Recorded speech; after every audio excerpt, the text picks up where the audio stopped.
Hello, Professor. It's me, L.Cawthon. I listened to a speech I chose from the list that you gave us, the list of 100 top speeches of all time. I chose the speech Martin Luther King, I Have a Dream. I listened to it on the website that you gave us, as well as looked it up on YouTube, as I'm a more visual learner. I felt that it was more powerful watching it through video. I thought this was a powerful speech because its purpose and the message that is sent. It was to send a powerful, strong message of hope and to end racism in the United States. Also,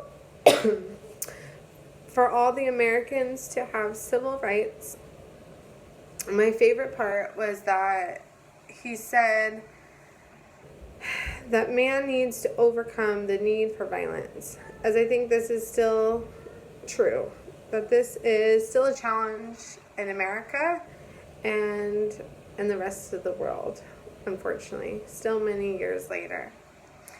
Maybe if he hadn't done this huge speech, all the Americans might not have the rights as they do today.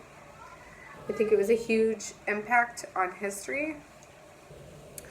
Watching it on the video was even more monumental to see.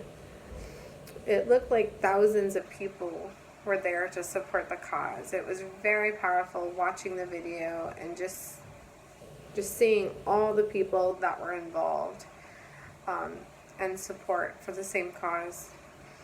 Listening to the cues and the audio, I discovered voice tone. The way that he spoke, sometimes he would get louder and then he would bring it down a bit as he would go through his speech. As well as being stern in his appearance, you could tell the way he spoke. It was very emotional. It was something he was very passionate about. It was important to him.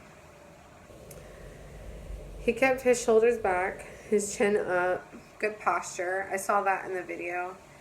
I think it's crucial to have a strong and forceful, good, strong body language when giving such a passionate speak like he did, with outstanding position. You could hear many people yelling out and putting their thoughts and opinions out there as well. It was a bit distracting, but I also thought it also made it more interesting, showing that others believed in what Dr. Martin Luther King was speaking about. Even though generally I think when a person is talking or giving a speech like that, I think it would be rude and confusing when people are speaking out when the speaker is talking. But I think in this situation, there was so much compassion and so many people that felt the same way that he was, the things that he was speaking about. So I think it was a little bit different in this circumstance. So I found myself trying to listen to both him and the audience. I did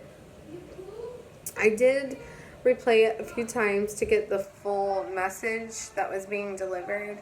Kind of wanted to hear the things that he was talking about in depth and kind of ponder on the things he was speaking about, if that makes sense. I do believe watching the video, I think I got more out of it than listening to it, just because I got the full impact of it. The people surrounding him, his toes, his tone, his body language, his facial expressions, and also the reactions to those that were around him. I was able to notice more of the nonverbal cues as well, opposed to just hearing the voice clip. I felt like I would have missed out on some things that would have been, that I wouldn't have got from the video clip. It was definitely more powerful. It was my first time watching it as well. I've heard about it. I've done research on it and, in school, but it was my first time watching the actual speech. So I learned a lot.